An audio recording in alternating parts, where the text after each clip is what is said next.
Hello friends, मैं प्रीति Sharma YouTube के पढ़ो बड़ो चैनल में आपका स्वागत करती हूँ। फ्रेंड्स, आज हमारा टॉपिक है मनोविज्ञान के लक्ष्य। तो मनोविज्ञान के लक्ष्य को आज हम पढ़ेंगे और मनोविज्ञान के लक्ष्य का निर्धारण किन किन माध्यमों से या इसके लक्ष्य को प्राप्त करने के कितने प्रकार हैं, कितनी विधियाँ हैं, तो आज उसको देखते हैं। तो देखिए, मनोविज्ञान के लक्ष्य को प्राप्त करने की 3 विधियाँ हैं यहाँ पे: मापन एवं वर्णन, पूर्व अनुमान एवं नियंत्रण और तीसरा है व्याख्या एवं स्पष्टीकरण।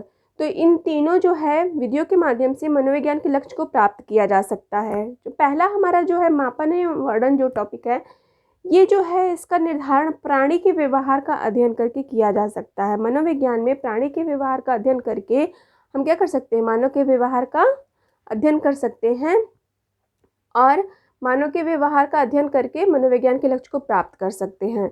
अब ये मानव का व्यवहार का अध्ययन हम किस किस प्रकार से कर सकते हैं या उनके व्यवहार का अध्ययन करने के लिए हम कौन से उपकरणों का प्रयोग करते हैं। तो देखिए, मनोविज्ञान में मानव के व्यवहार का अध्ययन करने के लिए विभिन्न प्रकार के उपकरण का हम उपयोग करते हैं, जिससे कि मानव के व्यवहार का अध्ययन किया जा सकता है और फिर उसे मापा जा सकता है। अब ये जो उपकरणों की बात करें तो कह सकते हैं कि विभिन्न प्रकार के उपकरण हैं, जैसे अवलोकन, मानव का अवलोकन करके हम क्या कर सकते हैं, उसके व्यवहार का अध्ययन कर सकते हैं। परीक्षण, मानव का व्यक्ति का परीक्षण करके भी हम उसके व्यवहार का अध्ययन कर सकते हैं। साक्षात्कार अर्थात इंटरव्यू के माध्यम से भी हम मानव के व्यवहार का अध्ययन कर सकते हैं। अनुसूची, प्रश्नावली अर्थात अनुसूची के माध्यम से और प्रश्नावली मतलब प्रश्न विधि के माध्यम से भी हम क्या कर सकते हैं, मानव के व्यवहार का अध्ययन कर सकते हैं। और निर्धारण, मापनी, समाज मिति और प्रक्षेपीय तकनीकी और मनोवैज्ञानिक मापन, ये जो है प्रक्षेपी तकनीकी इसके आदि के द्वारा मनोवैज्ञानिक मापन हम करके मानव के व्यवहार का अध्ययन करते हैं और उसे माप सकते हैं।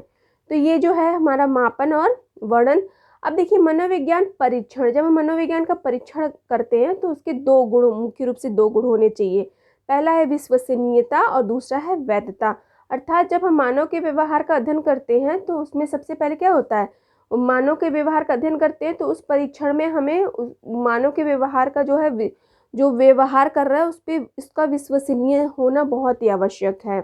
और दूसरी है कि उसकी वैधता अर्थात वो उसकी वैलिडिटी, अर्थात वो जब हमने उसका मानव का व्यवहार न मापा तो वो कितना विश्वसनीय है और कितने समय तक का उसका हम कह सकते हैं कि वैलिडिटी है। ठीक है, तो ये जो है मापन एवं वर्णन के ये प्रमुख विधियां हैं जिसके माध्यम से मनोविज्ञान के लक्ष्य को प्राप्त कर सकते हैं।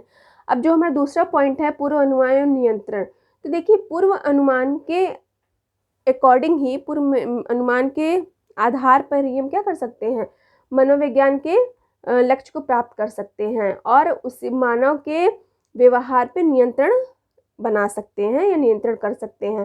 तो देखिए, पूर्व अनुमान एवं नियंत्रण करना क्या होता है, मनोविज्ञान का मुख्य उद्देश्य है या लक्ष्य है। और जब तक मानव के व्यवहार का पूर्व अनुमान नहीं लगाते हैं तब तक मानव के व्यवहार को नियंत्रित नहीं कर सकते हैं। ठीक है, फॉर एग्जाम्पल जैसे कह सकते हैं कि किसी भी बच्चे का शिक्षक अगर किसी भी बच्चे का क्या करता है, व्यवहार का पूर्व अध्ययन कर लेता है, उसके व्यवहार को समझ लेता है, उसका अध्ययन कर लेता है और उसी के अनुसार वो बच्चे के व्यवहार पे नियंत्रण प्राप्त कर सकता है। तो ये जो है पूर्व अनुमान नियंत्रण का भी एक क्या होता है, मनोविज्ञान के लक्ष्य को प्राप्त करने में एक महत्वपूर्ण स्थान है। अब देखिए, तीसरा जो हमारा है जिसे कह रहा है व्याख्या या स्पष्टीकरण, एक्सप्लेनेशन। तो देखिए, मनोविज्ञान के लक्ष्य को प्राप्त करने के लिए मानव के व्यवहार की क्या करना होता है, व्याख्या करना होता है। और मानव व्यवहार की व्याख्या करना मनोविज्ञान का सबसे अच्छा और उच्च लक्ष्य होता है। इसके आधार पे मानव के व्यवहार का अध्ययन कर सकते हैं और अध्ययन करके अनुमान लगा सकते हैं, अनुमान करके उस पर नियंत्रण लगा सकते हैं और उसके बाद हम मानव के व्यवहार की व्याख्या कर सकते हैं, स्पष्टीकरण कर सकते हैं। तो देखिए, यहाँ पे मैंने एक डायग्राम भी बना रखा है जिसमें दिखा रहा है कि मानव के व्यवहार में ये 3 मुख्य बिंदु होना बहुत ही आवश्यक है, जैसे कि पूर्वानुमान एवं नियंत्रण, मानव एवं वर्णन, मापन एवं वर्णन, और व्याख्या और स्पष्टीकरण। तो ये इन तीनों का होना किसी भी मनोविज्ञान के लक्ष्य को प्राप्त करने के लिए बहुत ही महत्वपूर्ण ये सब कारक हैं मनोविज्ञान के लक्ष्य को प्राप्त करने में। ठीक है, तो मेरे ख्याल से आज का ये जो मनोविज्ञान के लक्ष्य आपके समझ में आ गया होगा, और किस तरह से लक्ष्य को निर्धारित किया जा सकता है, इसके तीनों भाग हमने बताया। तो इसी तरीके से आगे हम लोग देखेंगे कि मनोविज्ञान के जो और भी जो कारक हैं, उनकी विशेषताएं हैं, ठीक है, उनके जो स्कूल्स हैं, ये सारी चीज़ों को देखेंगे। तब तक चैनल पे बने रहें। नमस्कार, धन्यवाद।